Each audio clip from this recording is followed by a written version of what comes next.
Yeah, that wreck, by the way, is down Sandwich Bay, and it's uncovered about 10 years ago, and it hasn't recovered. It lays on its side, and you can just see the top of the capstan, the windlass for the anchor. I think that's quite an important wreck, but nobody's investigated it.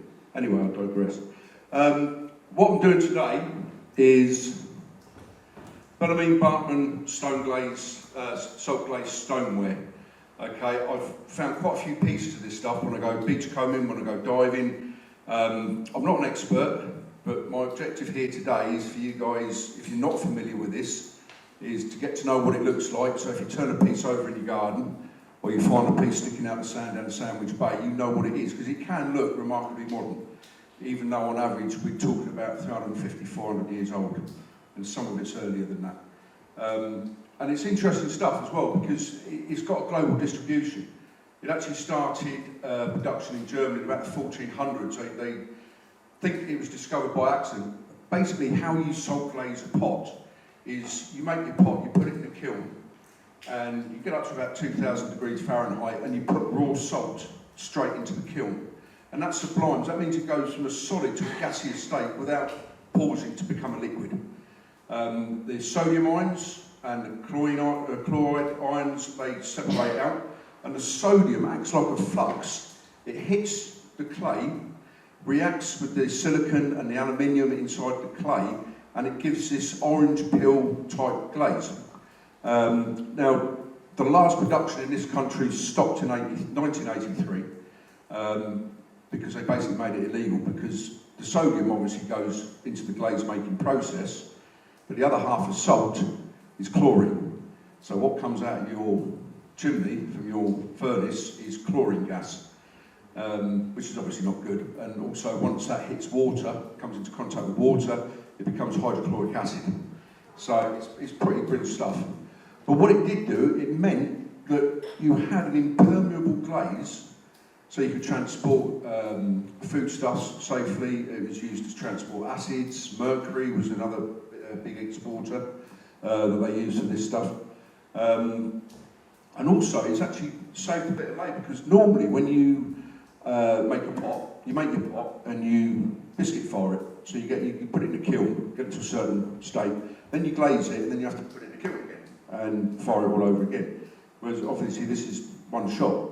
Some of the drawbacks, apart from the pollution, is you're a bit limited on your colour. They tend to be browns and not particularly exciting colours. But they're called Bartman, is German for bearded man, and I think they took these original designs from the man of the woods, wild man in the woods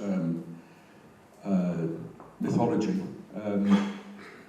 And they've also, quite often you get these embossed shields on the belly, and they sometimes represent towns, cities, areas. This came from Germany, around the Cologne area. Freshen is another area. As I said, they travel all over the world because it's remarkably durable. They've got some old masters where they've done a still life, and I've identified the Bartman pot in the painting as being 100 years older than the painting itself. So that Bartman pot's been used for at least 100 years. They've had shipwrecks as well, where the Bartman that's come off is at least 20 years older than the shipwreck. So it's good, durable stuff. And I think they're great. I really do like them. And what we'll do in a bit, I'll hand around some of these bits down here. These will start circulating. Be a little bit careful. The first one there, the little tub, I found that this year diving on the wreck of the Africa, which is a shore dive from Dill Beach. She sank in 1917, and that was in the wreckage. But that is about 1650 to 1700, that would have been made. And it was a lamp oil pot. Unfortunately, there's no Bartman face on there, but it's a lovely, lovely little pot. And the next one in line actually came out of Sandwich Bay. Unfortunately, the top's missing, but you can still see there's a lovely medallion underneath. But you get a feel for the form of the pots as well. They've got this lovely curve to them, which I find pleasing. There's a couple of fragments coming up as well, which they got some nice faces on. Bloke came into the pub with a carrier bag full of bits of Bellarmine. And these apparently were all dug up in Sandwich in the 70s. The guy that gave them to him used to work on the roads, and they came out of Sandwich in the 70s. The other interesting thing as well about the faces is if they're happy, smiley, or they're quite benign looking faces, they're probably older. From the 1700s onwards, they started to get a bit fiercer, a little bit more grumpier looking. Like I say, just take a moment to have a look at the feel of it. So that if, like I say, if you do see it, if you see it down the bay, and most of this stuff's come out of Sandwich Bay, you know, you can recognise it for what it is and research a little bit more. The blue and white piece down there, that's Westerwald pottery, and there's a little piece coming around now that I found this morning, and that was on the Wreck of the Africa as well, and that's about 1650. That would have been like a beer mug. Right, I've got this piece here. If you have a look at the piece that's coming around, the blue and white, you can see what that would have looked like originally. And they had the lid on the top there that stopped things falling into your beer and stuff like that. The reason I've got this up here, this is a chamber pot. This is a Westerwald chamber pot. And the reason I've got it up here is I've got the bottom of one of those on a table in the pub with a candle in. And I didn't realise it was actually a chamber pot until I managed to identify it. But it's got an identical flower on there as well. But one on the right is beer style, Yeah, that would have probably been beer or something like that. But as you can see, this Westwood, the blue and white, it's lovely. It's still produced now, but I go in charity shops and do car boots. I just dream of the day I come across an original piece of this sitting there and they don't know what it is. It's nice stuff. Sorry, is that blue one is made the same way? How does it blue and orange? They started putting a bit of blue cobalt in as well, but that was about the limit. That piece you got there is possibly English Salt-glazed, because if I move on to the next one, started about 1650, and as I said, it finished about 1983. The last use was the sewer pipes. You might have seen this stuff coming out of gardens, especially up on Mill Hill. I think they use these salt-glazed sewer pipes a lot up in Mill Hill. For the same reason, you know, that salt glaze doesn't let anything out, so it contains all your nasties. But you can see that the English stuff is very similar, but obviously there'd be more designs revolving around our culture. And this pot here there's a topper one wandering around just down there with a very similar design. What's annoying actually is if you do find these things down Sandwich Bay, they always stick out the sand and look complete until you put them up, and then you find the bottoms are missing them. But it's nice when you get something almost complete. And I don't know if there's a little, it looks like a pebble with a face on. I don't know if that's going around. Yes, this one here. Yeah, that is one of my favourite finds. I actually just glanced down at Kingsdown, and in amongst all that shingle was that little face staring back at me.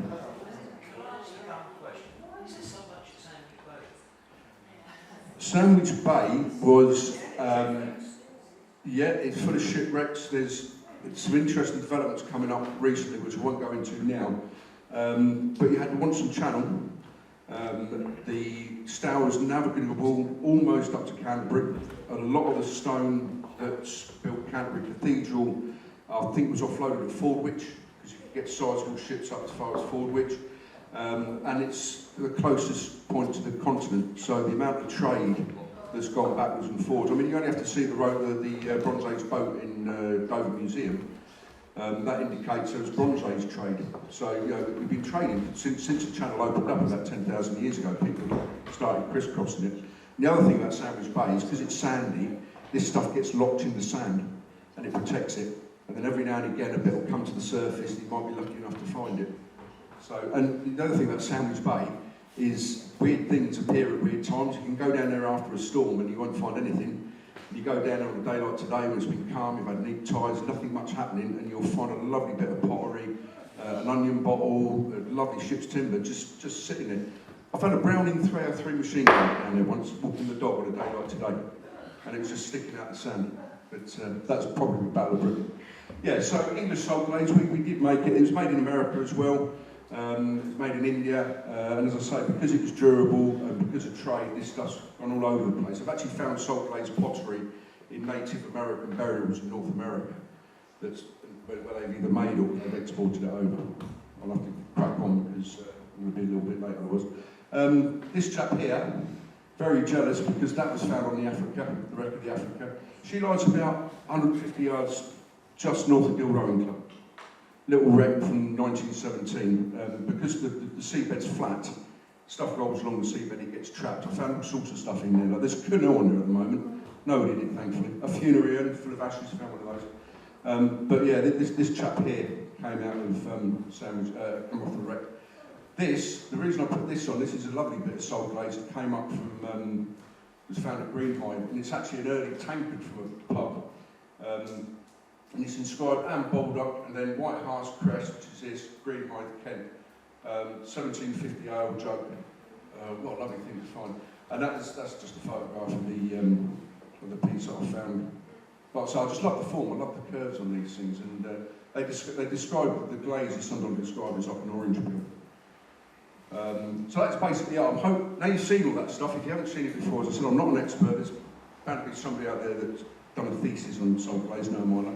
But at least if you see the stuff now, you know not to leave it situ and to bring it back, because it is interesting. And also references.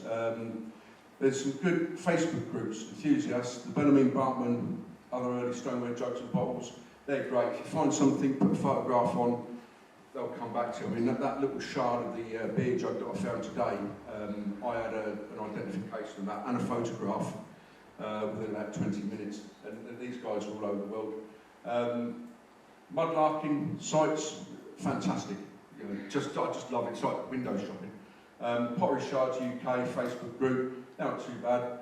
And also, obviously, the Canterbury Trust, where the Canterbury archaeologists are as well. Just one last thing before I do go.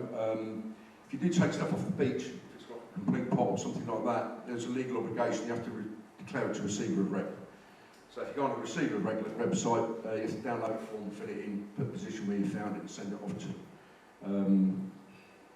It's I think, unnecessary bureaucracy.